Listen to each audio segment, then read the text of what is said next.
Thanks for tuning in to SUTV Sports coverage of the red and white game. I'm Tom Calamer. And I'm Holly Hare. Coming up, we have exclusive interviews with past and present Red Raiders, as well as an outlook on this coming season with Coach Mack. It's all right now.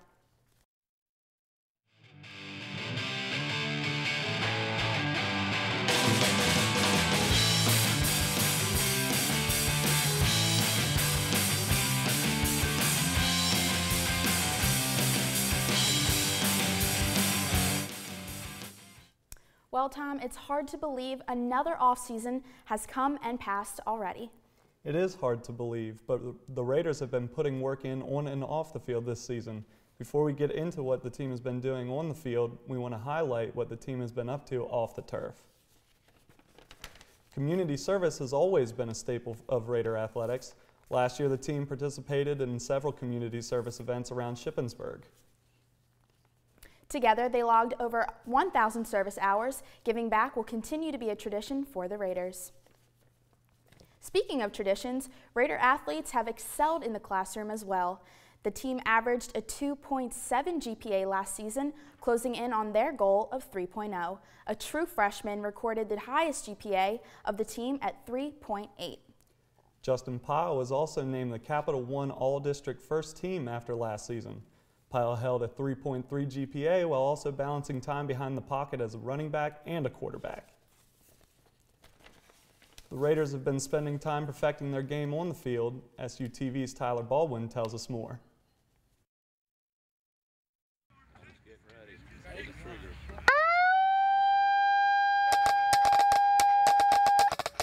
The Raiders will kick off the 2015 season today.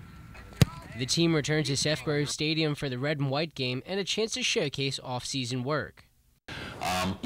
Big part of it is for the players and the coaches and everybody just to make sure we're working really hard, whether it's in the weight room, spring practice drills, in the classroom, all that kind of stuff. And really, developing relationships and the team building process is big for us right now, making sure everybody's on the same page. And, ultimately it comes down to work ethic and working hard to make sure this family is successful on and off the field. Coach Mack also had a chance to reflect on the recruiting process and this year's recruit class. I think they're all very good. We were able to do something a little bit different this year when it came to recruiting. We were able to do some drills and agility and things with them when they came on campus, and it really helped us to identify some really quality young men. So we're excited about the recruiting class, and I know they're excited about being Red Raiders. Young players will have a chance to step up since there are plenty of shoes to fill. Key losses, you have to look at, Trevor Harman as number one, big-time receiver who hopefully has a future in football ahead of him. You got Brian Sorber at linebacker. You got James Brennan at linebacker. And there's a handful of guys all over the place. Alex Colgan at tight end. Blair Brooks at running back, so we lost some really good players last year who did a great job in their career at Shippensburg. But ultimately, we got some guys that are going to have to step up, and we're excited about some of our young guys, it comes down to this. It's the next man up type of deal. We got some quality young men, and I'm excited to what happens here as spring concludes, and then we start preseason in August and see who really steps up to the plate. And it's wide open here. There's some front runners, but it's wide open. Even though the lineup has changed, expectations for this season have not. Our expectations they don't change. We want to be winners on and off the field. The biggest thing we talk is we want to compete every play. And everything that we do, we want to compete. We want to do the best of our ability. So expectations are high. They're always high in this program, and that's the way we want to keep it. For SUTV News, I'm Tyler Baldwin. You heard Mack talk about the loss of Trevor Harman. After the break, I'll be sitting down with Trevor to talk about his football future. Stay tuned.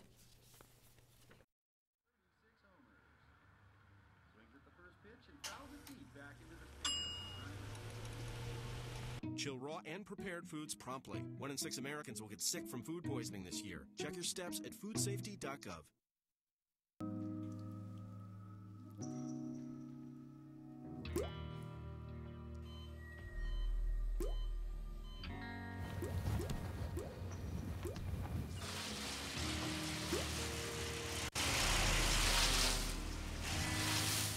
are a million places you'd never consider texting. So why would you do it while driving?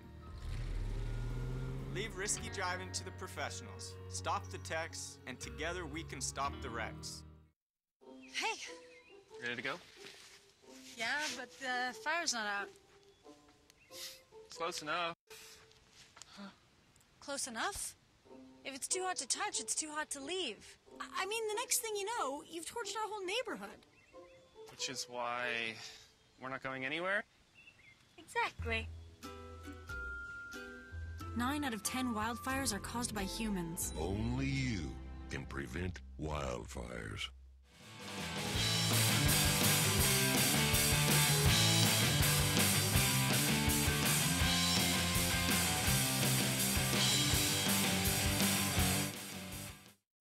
All-American wide receiver Trevor Harman. Trevor, thank you for being here today.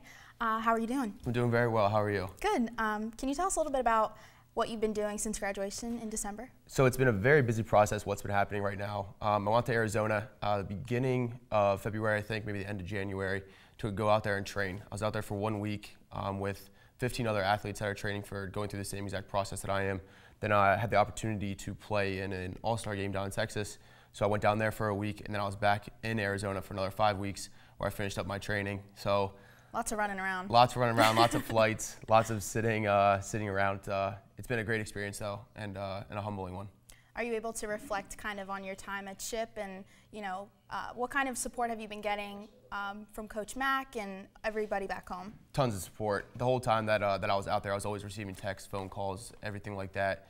Everyone's asking me how it's going. Mm-hmm. Everyone's seeing what's going on. So as I was driving down here to Shippensburg today and being on campus, this is probably the first time I've been on campus.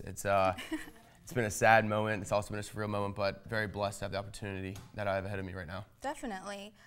What was it like playing in the Gridiron Showcase, and how do you think you kind of rank up against the other players, being a Division II player? Definitely, and I was actually very nervous about being a Division II player. Sure. I was one of 3. There wasn't many of us that were there. Mm-hmm. The other 2 were actually on the defensive side of the football, so I was the only one on the offense, and I was actually really nervous when I first went into it, just because these receivers that were there, they're from LSU, right, Texas, all over the place, these big Division I schools that you hear about. So at first I was really nervous, but then as soon as I started calming down and got like my cleats back underneath me, then I was good to go. Kind of needed a second to exactly. get your ground going. Exactly. What is your ideal situation if all goes to plan and you are headed in the right direction? Where do you see yourself?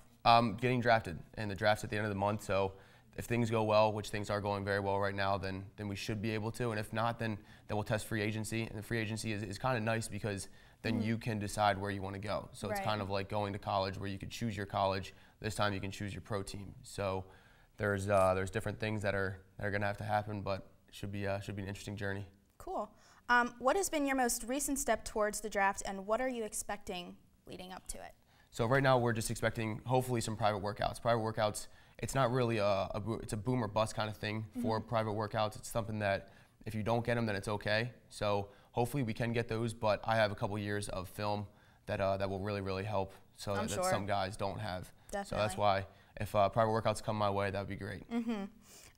So talking about draft day, what will you be doing on draft day? So we've actually thrown this idea around a lot. The draft is a 3-day process. Right. It's Thursday, Friday, and Saturday. So and Saturday is like the real big day where there's 4 rounds that happen.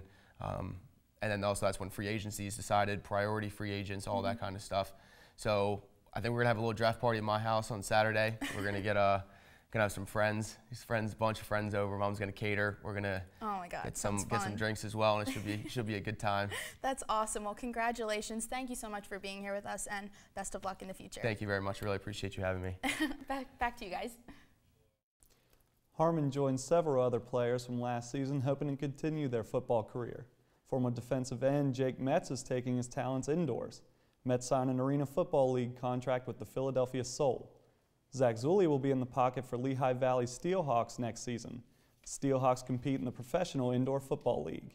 While Metz and Zulli begin their careers, some Ship alumni have already been making a name for themselves. Green Bay Packer John Kuhn and Miami Dolphins Brent Grimes have both represented Shippensburg in NFL Pro Bowl games. As those players move on, new players move in. Coming up after the break, I'll sit down with center TJ Smink, who will give us an inside look at this year's Red Raiders team.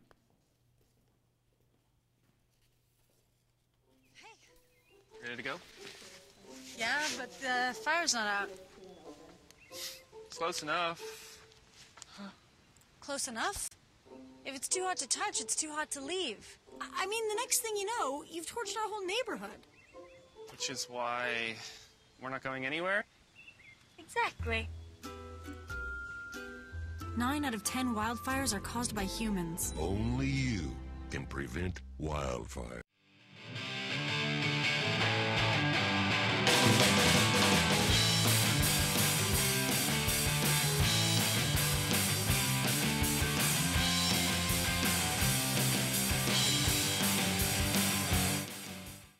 Our special guest here today is starting offensive lineman for the Red Raiders, TJ Smink.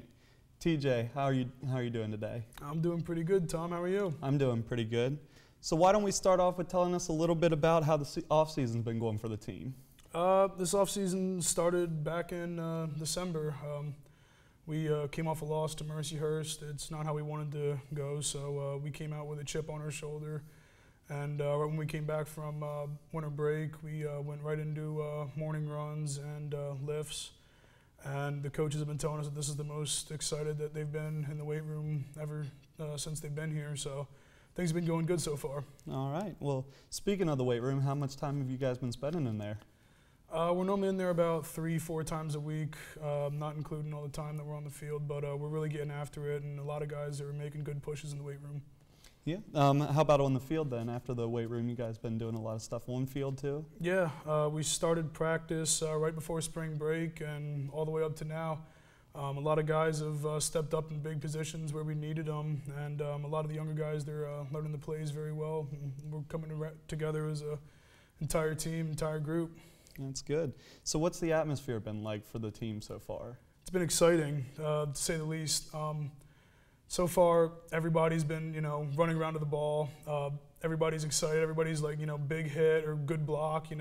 We've had a ton of touchdown runs, but we've also had a lot of people coming through. Both sides are looking very good, and everybody's starting to come together in their own. Yep. Does it look like the guys are ready to go? Everybody seems to be prepared and ready to have a good time for this season? Oh, yeah. So far, everything's been going great. Everybody's going to get a good show today, of course. Yeah. But yeah, so far everything's been going as well as it could have. We lost some seniors last year, and a lot of the guys that came back, they've stepped up in the positions that we need them to. So should be a good season. Have there been any changes this off-season? Any big changes in the coaching? And I know you had just said about losing some seniors, but with the kids coming in for freshmen this year, have there been any big changes on the offense? Yeah, we actually lost our offensive coordinator. He decided to take a job at another school. So our running backs coach stepped up and took offensive coordinator, and our wide receivers coach came in and took the quarterback's position.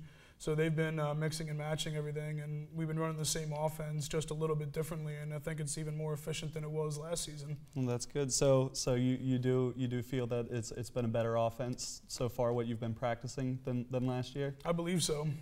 Last year we had a very good year offensively, and this year I think we're going to get off and running just as we did last year. It's going to be great. That's good. Do you have any personal goals for the season that you want to speak of? Personally, I mean, I'm an offensive lineman, so I mean, we always want a 1,000-yard rusher. So, and we've got 2 backs coming back this year. They got a lot of time last year, and if we could get both of them up there on the all-PSAC list, that'd be amazing. Yeah, I believe it. Do you have any big expectations for the team? Last year we ended the season 6-5, and that's not where we wanted to be. So we're hoping to improve on that record, and our personal goal, I mean, every year we want to make it to PSACs, and then from there we also want to make it to the national championship, but it's step by step along the way. Are there certain players or positions that you have been noticing that have seemed to improve over last year? Yeah, we lost their senior Trevor Harman last year at wide receiver group, and a lot of those guys have stepped up and taken a lot of reps. Jordan Harrow, Mike Brown, they've been leading the way for the guys, and I think they're all going to step up real big. I think they're going to lead the team this year. That's good. How about some improvements on your own game, the way that you play? You feel that you've improved any from last year? Yeah, I think so. Me personally, I've gotten stronger in the weight room along with the rest of the O-line. And coming back, we've got 4 guys on the O-line who had a lot of experience last year. So we're more of a tighter knit group because we didn't lose that many people. So we've got that chemistry going. So we know how to talk to each other. So I think we'll be able to run the ball efficiently this year. That's good. Well, TJ, thanks a lot for being here today. Good luck today, and good luck on this season. Thank you, Tom. Yeah. So we've heard from a coach, a former player, and a current player. That wraps it up here in the studio. Let's send it to Seth Grove Stadium for the 2015 Red and White game.